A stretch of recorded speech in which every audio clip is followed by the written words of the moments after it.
നമ്മുടെ ലാസ്റ്റ് ടോപ്പിക്കാണ് under and over absorption of overhead എന്ന് പറയുന്നത്. ഇതെന്താ ഉദ്ദേശിക്കുന്നത് വെച്ചാൽ ആക്ച്വൽ ഓവർ ഹെഡ് ആണ് വരുന്നതെങ്കിൽ നമ്മൾ ഫസ്റ്റ് എല്ലാം കാൽക്കുലേറ്റ് ചെയ്തിട്ടായിരിക്കും ഓവർ ഹെഡ് കാൽക്കുലേറ്റ് ചെയ്യുക. അപ്പോൾ എന്താണെന്ന് വെച്ചാൽ നമുക്കിവിടെ ഡിഫറൻസ് വരാൻ chance കമ്മിയായിരിക്കും.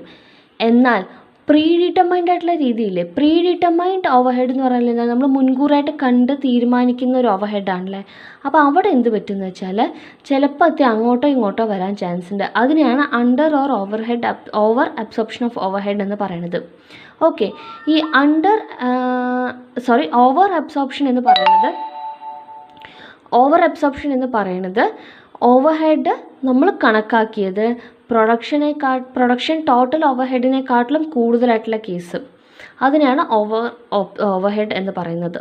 Over absorption of overhead എന്ന് പറയുന്നത്. അണ്ടർ അബ്സോർപ്ഷൻ എന്ന് പറയുന്നത് ടോട്ടൽ ഓവർ ഹെഡിനെക്കാട്ടിലും കുറവാണ് നമ്മൾ ആക്ച്വൽ ഓവർ ഹെഡ് വന്നിരിക്കുന്നതെങ്കിൽ അതിനെ പറയുന്നതാണ് എന്ത്, അണ്ടർ അബ്സോർപ്ഷൻ. ഒന്നുകൂടി പറയാം, അണ്ടർ അബ്സോർപ്ഷൻ ഓവർ ഹെഡ് എന്ന് പറയുന്നത് absorbed in the production are less than the ആക്ച്വലായിട്ട് എത്രയാണ് ഓവർ ഹെഡ് വന്നത് അതിനേക്കാട്ടിലും കുറവാണ് നമ്മൾ കൺസിഡർ ചെയ്തിരിക്കുന്നത്, ഇല്ലെങ്കിൽ നമ്മൾ കോസ്റ്റിങ്ങിന് വേണ്ടി കാൽക്കുലേറ്റ് ചെയ്തിരിക്കുന്നതെന്ന് വെച്ചാൽ അതിനെ പറയുന്ന പേരാണ് അണ്ടർ അബ്സോർപ്ഷൻ. ഓവർ അബ്സോർപ്ഷൻ എന്ന് പറഞ്ഞാൽ എന്താണ്, നമ്മൾ എത്രയാണോ ആക്ച്വലായിട്ട് വന്നിട്ടുള്ള ഓവർ ഹെഡ് അതിനെക്കാട്ടിലും കൂടുതലാണ് നമ്മൾ കോസ്റ്റിൽ കാണിച്ചിട്ടുള്ളത്. ക്ലിയർ ആയല്ലോ? ഇതാണ് ഇതിൻ്റെ രണ്ടിൻ്റെയും ഡിഫറൻസ്. നെക്സ്റ്റ് പറയാൻ പോകുന്നത് എന്തൊക്കെയാണ് അണ്ടർ ഓവർ ഹെഡും ഓവർ അബ്സോർപ്ഷനും വരാൻ കാരണമെന്നാണ്. ഒന്ന്, wrong estimation of overhead, total ഓവർ ഹെഡിൻ്റെ എസ്റ്റിമേഷൻ തെറ്റായിട്ട് ചെയ്യുന്ന രീതി. രണ്ടാമത്തെ കാര്യം, എസ്റ്റിമേഷൻ ഓഫ് വർക്കിംഗ് അവേഴ്സ് അല്ലെങ്കിൽ ഔട്ട്പുട്ട് കൺസിഡർ ചെയ്യുന്നതിലുള്ള തെറ്റ് പറ്റിയത്. സീസണൽ ഫ്ലക്ച്വേഷൻസ് വരുമ്പോൾ ഈ വേരിയേഷൻസ് ഉണ്ടാവാം. അല്ലെങ്കിൽ ഏതെങ്കിലും ഒരു പ്രൊഡക്ഷൻ കപ്പാസിറ്റി ഓവറായിട്ടോ അണ്ടറായിട്ടോ യൂട്ടിലൈസേഷൻ ചെയ്യും. അതായത് ഇപ്പോൾ ഒരു മെഷീനിൽ ഒരു മണിക്കൂറിൽ 100 പ്രോഡക്റ്റ്സ് പ്രൊഡ്യൂസ് ചെയ്യാൻ പറ്റിയ സ്ഥാനത്ത് അതാണ് അതിൻ്റെ സ്റ്റാൻഡേർഡ്. പക്ഷെ നമ്മൾ എന്ത് ചെയ്യണം, ഒന്നിലേക്ക് 120 യൂണിറ്റ്സ് പ്രൊഡ്യൂസ് ചെയ്യാണ്, അല്ലെങ്കിൽ 80 യൂണിറ്റ്സ് പ്രൊഡ്യൂസ് ചെയ്യണം. ആ സ്റ്റാൻഡേർഡിനെക്കാട്ടിലും കുറവായിട്ടോ കൂടുതലായിട്ടോ പ്രൊഡ്യൂസ് ചെയ്യുകയാണെങ്കിൽ അപ്പോഴും ഈ ചേഞ്ചസ് വരാൻ ചാൻസ് ഉണ്ട്. ഓക്കെ, ആൻഡ് അഞ്ചാമത്താണ് changes in method of technique of production. ഏതെങ്കിലും ഒരു പ്രൊഡക്ഷൻ ടെക്നിക്കോ അല്ലെങ്കിൽ ഏതെങ്കിലും ഒരു മെത്തേഡ്സോ ഇൻപുട്ടിങ് രീതിയോ എന്തെങ്കിലും ഒന്നിൽ വരുന്ന മാറ്റവും ഈ ഓവർ ഓർ അണ്ടർ അബ്സോർപ്ഷൻ ഓവർ ഹെഡിനെ റിസൾട്ട് ചെയ്യാൻ ചാൻസസ് ഉണ്ട്. ഓക്കെ, ഇനി എങ്ങനെയാണ് ട്രീറ്റ് ചെയ്യുക എന്നാണ്. 3 രീതിയിലാണ് നമ്മൾ ഈ അണ്ടർ ഓർ ഓവർ അബ്സോർപ്ഷനെ ട്രീറ്റ് ചെയ്യുന്നത്. ഒന്ന്, use of supplementary rate. Use of supplementary rate എന്ന് പറഞ്ഞിരിക്കുന്നത് അഡ്ജസ്റ്റിംഗ് മെത്തേഡാണ്. ഇവിടെ എന്താ ഉദ്ദേശിക്കുന്നത് വെച്ചാൽ amount of over or under absorption of overhead divided by നമ്മുടെ ഡയറക്റ്റ് എക്സ്പെൻസ്, അതായത് prime cost, that is prime cost direct material plus direct labour plus labour hours plus machine hours. ഇതിലെല്ലാം എന്താണ്, ഏതെങ്കിലും ഒന്നായാലും ശരി അല്ലെങ്കിൽ ഏതെങ്കിലും രണ്ടെണ്ണത്തിൻ്റെ കോമ്പിനേഷൻ ആയാലും ശരി. ഓക്കെ, അങ്ങനെ എടുത്തിട്ട് ഒരു എമൗണ്ട് കൺസിഡർ ചെയ്യണം. ഇത് പോസിറ്റീവ് ആണെങ്കിൽ ഇറ്റ് ഈസ് അണ്ടർ അബ്സോർപ്ഷൻ ആയിട്ടും നെഗറ്റീവ് ആണെങ്കിൽ ഓവർ അബ്സോർപ്ഷൻ ആയിട്ടാണ് ട്രീറ്റ് ചെയ്യുക. ഓക്കെ, ഇനി ഇത് ഏതൊക്കെ കേസിൽ വരാനാണ് ചാൻസ് എന്നാണ്. ഇത് നമ്മൾ പറഞ്ഞു, അബ്സോർപ്ഷൻ ലാർജ് എമൗണ്ട് ആണെങ്കിൽ ഇങ്ങനെ വരാൻ, ഓവർ ഹെഡ് ലാർജ് എമൗണ്ട് ആണെങ്കിൽ വരാൻ ചാൻസ് ഉണ്ട്. ഏതെങ്കിലും ഒരു എസ്റ്റിമേറ്റിങ്ങിൽ സീരിയസ് ആയിട്ടുള്ള ഒരു എറർ വന്നാൽ ഈ ഇങ്ങനെ വരാൻ ഓവർ ഹെഡ് അല്ലെങ്കിൽ അണ്ടർ ഓർ ഓവർ അബ്സോർപ്ഷൻ വരാൻ ചാൻസ് ഉണ്ട്. അതേപോലെ തന്നെ നമ്മൾ കോസ്റ്റ് പ്ലസ് പ്രൈസിങ് മെത്തേഡില്ലേ, നമ്മൾ മാർക്കറ്റിങ്ങിലൊക്കെ പ്രൈസിങ് ചെയ്യുമ്പോൾ ചെയ്തില്ലേ, ആ മെത്തേഡ് ഫോളോ ചെയ്യുന്ന കമ്പനികൾക്കും ഇത് വരാൻ ചാൻസ് ഉണ്ട്. ആൻഡ് ദ നെക്സ്റ്റ് ആണ് ആക്ച്വൽ കോസ്റ്റ്. ഫ്യൂച്ചറിലുള്ള ആക്ച്വൽ കോസ്റ്റ് മാനേജ്മെൻറ്റ് തെറ്റായിട്ട് കമ്പ്യൂട്ട് ചെയ്യുക, അതിനുള്ള ചാൻസും ഉണ്ട്. അതുപോലെ തന്നെ കോസ്റ്റ് ഇൻക്രീസ് ചെയ്തതും ഒരു ഫാക്ടർ ആവാം. സാധനങ്ങളുടെ വില കൂടുന്നത്, ഇപ്പോൾ റോ മെറ്റീരിയൽസിൻ്റെ വില കൂടുന്നത്, അതും ഒക്കെ ഇതിനെ റിഫ്ലക്റ്റ് ചെയ്യുന്നൊരു ഫാക്ടറാണ്. രണ്ടാമത്താണ് writing off to costing P&L account. രണ്ടാമത്തെ കാര്യം എന്താണെന്ന് വെച്ചാൽ എത്രയാണോ, അണ്ടർ ആണോ ഓവർ ആണോ അബ്സോർപ്ഷൻ വെച്ചാൽ അതിനെ ഡയറക്റ്റായിട്ട് P&L ഇതിലേക്ക് എഴുതുകയും അവിടെ നിന്ന് റൈറ്റ് ഓഫ് ചെയ്യുകയും ചെയ്യുക. ഓക്കെ, ഇതാണ് ഇത് പറയുന്നത്. ഇത് എന്താണെന്ന് വെച്ചാൽ മറ്റ് വേറൊരു കാര്യങ്ങളായിട്ടും ഇത് അഡ്ജസ്റ്റ് ചെയ്യില്ല. ഓക്കെ, ഡയറക്റ്റായിട്ട് P&L അക്കൗണ്ടിലേക്ക് ട്രാൻസ്ഫർ ചെയ്യും, അവിടുന്ന് ഓരോരോ സാഹചര്യത്തിലായിട്ട് കുറച്ച് എമൗണ്ടായിട്ട് റൈറ്റ് ഓഫ് ചെയ്തിട്ട് വരും. ഓക്കെ, അപ്പോൾ അതെന്തൊക്കെയാണ് കാര്യം എന്ന് ചോദിക്കാം. അത് ഏതൊക്കെ മെത്തേഡിലാണ് ചെയ്യാന്ന് വെച്ചാൽ, ഒന്നില്ലെങ്കിൽ ഈ ഓവർ ഹെഡ് അല്ലെങ്കിൽ അണ്ടർ അബ്സോർപ്ഷൻ എന്ന് പറയുന്നത് സ്മോൾ എമൗണ്ട് അല്ലെങ്കിൽ ഇൻസിഗ്നിഫിക്കൻറ്റ് എമൗണ്ട്, ചെറിയ ചെറിയ വ്യത്യാസം, 1000 രൂപയുടെ 2000 രൂപയുടെ വ്യത്യാസം, അങ്ങനെ ചെറിയ ചെറിയ വ്യത്യാസങ്ങളാണെങ്കിലാണ് ഈ മെത്തേഡ് കൂടുതലായിട്ടും, ഈ റൈറ്റ് ഓഫിങ് മെത്തേഡ് കൂടുതലായിട്ടും അഡോപ്റ്റ് ചെയ്യുന്നത്. രണ്ടാമത്തെ കാര്യം, നമുക്ക് പർപ്പസ്ഫുള്ളി അറിയാവുന്ന കേസ്, അതായത് പെട്ടെന്ന് മെഷീനിന് കേടുപാട് വന്നു, ബ്രേക്ക് ഡൗൺ ആയി, ഓക്കെ, അല്ലെങ്കിൽ പെട്ടെന്ന് ഓർഗനൈസേഷനിൽ ഒരു സ്ട്രൈക്ക് വന്നു, അതുപോലുള്ള സാഹചര്യങ്ങളിലാണ് എന്ത് ചെയ്യുന്നത്, ഈ റൈറ്റ് ഓഫ് ചെയ്യുന്നത്. ഫോർ എക്സാമ്പിൾ പറഞ്ഞു വെച്ചാൽ, കഴിഞ്ഞ മാർച്ചിൽ സഡൻ ആയിട്ട് ഇത് വന്നു അല്ലേ, ലോക്ക്ഡൗൺ വന്നു അല്ലേ. അപ്പോൾ ലോക്ക്ഡൗൺ വന്നപ്പോൾ എന്ത് സംഭവിച്ചു, എല്ലാ മിഷനറീസും ഒരു പെട്ടെന്നൊരു സാഹചര്യത്തിൽ സ്റ്റോപ്പ് ചെയ്യേണ്ടി വന്നു.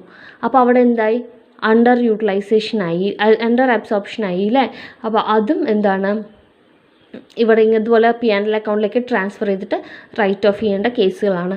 കാരണം എന്താണെന്ന് വെച്ചാൽ, അത് നമ്മുടെ മാനേജ്മെൻറ്റിൻ്റെ അല്ലെങ്കിൽ നമ്മുടെ ലേബേഴ്സിൻ്റെ ആരുടെയും എസ്റ്റിമേഷനിൽ വരാത്തൊരു കാര്യമായിരുന്നു, കൺട്രോളിൽ ബിയോണ്ട് വരുന്ന കാര്യമായിരുന്നു അല്ലേ. അപ്പോൾ അതൊക്കെയാണ് ഈ പറയുന്ന രീതിയിലുള്ളത്. ഓക്കെ, ഇത് ആദ്യം എന്ത് ചെയ്യുക വെച്ചാൽ, ഓവർ ഹെഡ് ആദ്യം ക്രെഡിറ്റ് ചെയ്യും, അതിനുശേഷം കുറച്ചായിട്ട് P&L ഇതിലേക്ക് കോസ്റ്റ് അക്കൗണ്ടിലേക്ക് ട്രാൻസ്ഫർ ചെയ്തിട്ട് ഇതാക്കും. അതായത് ഓവർ അബ്സോർബ്ഡ് ആണെങ്കിൽ ക്രെഡിറ്റ് സൈഡ് P&L അക്കൗണ്ടിൻ്റെ കാട്ടും, അണ്ടർ അബ്സോർപ്ഷൻ ആണെങ്കിൽ P&L അക്കൗണ്ടിൻ്റെ ഡെബിറ്റ് സൈഡ് കാണിക്കും. എന്ന ശേഷമാണ് നമ്മൾ പതുക്കെ റൈറ്റ് ഓഫ് ചെയ്യുന്നത്. ഓക്കെ, ആൻഡ് മൂന്നാമത്തെ മെത്തേഡാണ് carry over to next year. ഇതെന്താണെന്ന് വെച്ചാൽ, ഒരു ബിസിനസ് മോർ ദാൻ 1 ഇയർ പോകുന്ന ബിസിനസ് ആണെങ്കിൽ അവർക്കുള്ളതാണ് ഈ ക്യാരിയിങ് ടു നെക്സ്റ്റ് ഇയർ. മെയിനായിട്ട് വരുന്നത് കൺസ്ട്രക്ഷൻ ടൈപ്പ് ബിസിനസ്സിനാണ് ഇത് ആപ്ലിക്കബിൾ ആയിട്ടുള്ളത്. ഇതെന്തെന്ന് വെച്ചാൽ, ഓവറായിട്ട് അബ്സോർബ് ചെയ്ത എമൗണ്ട് അല്ലെങ്കിൽ അണ്ടറായിട്ട് അബ്സോർബ് ചെയ്ത എമൗണ്ട് എന്നുള്ളത് സസ്പെൻസ് അക്കൗണ്ട് ഇട്ടിട്ട് നെക്സ്റ്റ് ഇതിലേക്ക് ട്രാൻസ്ഫർ ചെയ്യും. ഓക്കെ, ഇത് കൂടുതലും ഏതൊക്കെ മെത്തേഡിലാണ് ഫോളോ ചെയ്യാന്ന് വെച്ചാൽ, normal business cycle more than 1 year ഉള്ള ബിസിനസ്സുകൾക്ക്, അതേപോലെ തന്നെ സീസണൽ ഡിമാൻഡ് അല്ലെങ്കിൽ ഫ്ലക്ച്വേറ്റിംഗ് ഡിമാൻഡുള്ള പ്രോഡക്ട്സിന്, അല്ലെങ്കിൽ ഏതെങ്കിലും ഒരു പ്രൊജക്റ്റ് ഇനിഷ്യൽ സ്റ്റേജിലാണെങ്കിൽ അതിനും ഈ ഒരു മെത്തേഡാണ് യൂസ് ചെയ്യുക. അതേപോലെ തന്നെ ലോങ് ടേം ബേസിസിൽ ഓവർ ഹെഡ് കാൽക്കുലേറ്റ് ചെയ്യുന്ന ബിസിനസ്സുകൾക്കും, ഇത്രയും ബിസിനസ്സുകൾക്ക് എന്ത് ചെയ്യുന്നത്, നെക്സ്റ്റ് ഇയറിലേക്ക് ക്യാരി ഫോർവേഡ് ചെയ്യുന്നത്. അതും ഇതേപോലെ തന്നെയാണ്. ഓവർ ഹെഡ് എന്താണ് പറയുക, നമ്മുടെ ഓവർ അബ്സോർപ്ഷൻ ആണെങ്കിൽ നമ്മുടെ over head suspense account credit സൈഡിലേക്ക് ട്രാൻസ്ഫർ ചെയ്യും, അല്ലെങ്കിൽ റിസർവ് അക്കൗണ്ടിൻ്റെ ക്രെഡിറ്റ് സൈഡിലേക്ക് ട്രാൻസ്ഫർ ചെയ്യും. അണ്ടർ അബ്സോർപ്ഷൻ ആണെങ്കിൽ നമ്മൾ എന്ത് ചെയ്യും, നമ്മുടെ ഓവർ ഹെഡ് സസ്പെൻസ് അക്കൗണ്ട് അല്ലെങ്കിൽ റിവേഴ്സ് അക്കൗണ്ടിൻ്റെ ഡെബിറ്റ് സൈഡിലേക്ക് ട്രാൻസ്ഫർ ചെയ്യും. ക്ലിയർ ആയോ? അപ്പോൾ ഇത്രയാണ് എന്ത് വരുന്നത്, ട്രാൻസ്ഫർ ചെയ്യാൻ പറ്റുന്ന 3 കേസുകൾ. ഇനി ഇതിൻ്റെ ഒരു എക്സാമ്പിൾ നോക്കാം. ഒരു മാനുഫാക്ചറിങ് കമ്പനിയാണ്. Factory over head was recovered as A pre determined rate ₹25 per man day.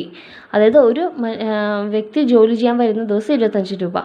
The total factory over head expense എന്ന് പറയുന്നത് 41.5 ലാക്ക്, അതായത് 41,80,000 and 1.5 lakhs man days respectively. Out of the 40,000 units produced during the period, 30,000 were sold. On analyzing the reason, it is found that 60% of the unabsorbed overheads were due to defective planning and the rest were attributed to increase in overhead cost. How would you unabsorbed overhead be treated in cost account? Cost അക്കൗണ്ടിൽ എങ്ങനെയാണ് ഇത് treat ചെയ്യുക എന്നാണ് ചോദിച്ചിരിക്കുന്നത്. Actual over head എത്രയാണ്, 41.5 lakhs. Absorbed over head എത്രയാണ്, mandates into rate അല്ലേ. Mandates എത്രയാണ് പറഞ്ഞിരിക്കുന്നത് നമ്മുടെ ക്വസ്റ്റ്യനിൽ, മാൻഡേറ്റ്സിൻ്റെ കാര്യം എത്ര പറഞ്ഞിരിക്കുന്നത്, 1.5 lakhs അല്ലേ. സോ 1.5 lakhs ഇൻറ്റു റേറ്റ് എത്രയാണ്, rate 25 per man day. So 1.5 lakhs into 25, that is 37.5 lakhs. Okay, അപ്പോൾ അൺഅബ്സോർബ്ഡ് എമൗണ്ട് എത്രയാണ്, ഇതിൻ്റെ രണ്ടിൻ്റെ difference, that is 41.5 lakhs minus 37.5 lakhs. അപ്പോൾ എത്ര വന്നു, 4 lakhs. അപ്പോൾ 4 lakhs ആണ് അണ്ടർ അബ്സോർബ്ഡ് ആയിട്ട് നിൽക്കുന്നത്. ഓക്കെ, അപ്പോൾ ശരിക്കും എത്ര കാണിക്കേണ്ടിയിരുന്നു, 41.5 lakhs കാണിക്കേണ്ടിയിരുന്നു. എത്രയേ കാണിച്ചുള്ളൂ, 37.5 lakhs കാണിച്ചുള്ളൂ. അപ്പോൾ 4 ലക്ഷം രൂപ എന്താണ് അൺഅബ്സോർബ്ഡ് ആണ്, അണ്ടർ അബ്സോർബ്ഡ് ആണ്. ഓക്കെ, അതിലെന്ത് പറഞ്ഞിട്ടുണ്ട്, 60% എന്താണ് ഡിഫക്റ്റീവ് പ്ലാനിങ്ങിലൂടെ വന്നതാണ്. ബാക്കി എന്താണ്, ഇൻക്രീസ് ഇൻ ഓവർ ഹെഡ്. അപ്പോൾ റീസൺസ് നോക്കാം. ഡിഫക്റ്റീവ് പ്ലാനിങ് 4 lakhൻ്റെ 60%, 2.4 lakhs ഡിഫക്റ്റീവ് പ്ലാനിങ്ങിലൂടെ വന്ന കോസ്റ്റും, ആൻഡ് ഇതിൻ്റെ ബാക്കി ഈ 60ൻ്റെ ബാക്കി 4 lakhs into 40/100 1.6 lakhs എന്ന് പറയുന്നത് ഇൻക്രീസ്ഡ് കോസ്റ്റിലും കൂടെ വന്നതാണ്. ഓക്കെ, അപ്പോൾ നമുക്ക് ഇതിൻ്റെ റീസൺസ് മനസ്സിലായി. ഇനി ഇതെങ്ങനെയാണ് ട്രീറ്റ് ചെയ്യേണ്ടത് എന്നാണ് നോക്കുന്നത്. ഓക്കെ, ഡിഫക്റ്റീവ് പ്ലാനിങ്ങിലൂടെ വന്നതായത് കാരണം നമ്മൾ എന്ത് പറഞ്ഞു, പിന്നെ ഈ ക്വസ്റ്റ്യനിൽ തന്നെ പറഞ്ഞിട്ടുണ്ട് എന്താണ്, കോസ്റ്റ് അക്കൗണ്ടിലേക്ക് ട്രാൻസ്ഫർ ചെയ്യാനാണ്. അണ്ടർ അബ്സോർബ്ഡും ആണെന്ന് നമ്മുടെ ക്വസ്റ്റ്യനിൽ തന്നെ നമുക്ക് മനസ്സിലായി അല്ലേ. അപ്പോൾ നമ്മൾ എന്ത് ചെയ്യണം, debit side of P&L costing P&L അക്കൗണ്ടിലേക്ക് ട്രാൻസ്ഫർ ചെയ്യണം. എത്ര എമൗണ്ട്, ഈ 2.4 lakh. ഓക്കെ, ഇനി അതിൻ്റെ ബാക്കി 1.4 lakh എന്ത് പറഞ്ഞു, ഇൻക്രീസ് ഇൻ കോസ്റ്റ് കാരണം വന്നിട്ടുള്ളതാണ് അല്ലേ. അപ്പോൾ ഈ കോസ്റ്റ് എന്ന് പറഞ്ഞാൽ സെയിൽസ് ഉണ്ടാവും, ഫിനിഷ് ഗുഡിൻ്റെ ഉണ്ടാവും, അങ്ങനെ ഒരുപാട് കാര്യങ്ങൾ ഉണ്ടാവും അല്ലേ. അപ്പോൾ അതുകൂടി നമ്മളിവിടെ എന്ത് ചെയ്യണം, കൺസിഡർ ചെയ്യണം. അപ്പോൾ അതെങ്ങനെ ചെയ്യാമെന്ന് വെച്ചാൽ നമ്മുടെ ക്വസ്റ്റ്യനിൽ പറഞ്ഞിട്ടുണ്ട് മൊത്തം 40,000 ഗുഡ്സ് പ്രൊഡ്യൂസ് ചെയ്തു. അവിടെ പറഞ്ഞിട്ടുണ്ട് അല്ലേ, മൊത്തം 40,000 ഗുഡ്സ് പ്രൊഡ്യൂസ് ചെയ്തു. അതിൽ പക്ഷേ 30,000 എന്തായിട്ടുള്ളൂ, വിറ്റിട്ടുള്ളൂ. അപ്പോൾ ഈ വിറ്റതിൻ്റെ മാത്രം നമ്മളിവിടെ അഡ്ജസ്റ്റ് ചെയ്താൽ മതി. ക്ലിയർ. അപ്പോൾ എന്താ വെച്ചാൽ ബാക്കി 10,000, അതായത് 40,000-ത്തിൽ ബാക്കി 30,000 വിറ്റു, ബാക്കി 10,000 എന്താണ്, സ്റ്റോക്കായിട്ട് ഇപ്പോഴും നമ്മുടെ കയ്യിലുണ്ട്. ഓക്കെ, അപ്പോൾ ഇതിൽ വിറ്റതിൻ്റെ മാത്രം നമ്മൾ എന്ത് ചെയ്താൽ മതി, സെയിൽസിലോട്ട് ചാർജ് ചെയ്താൽ മതി.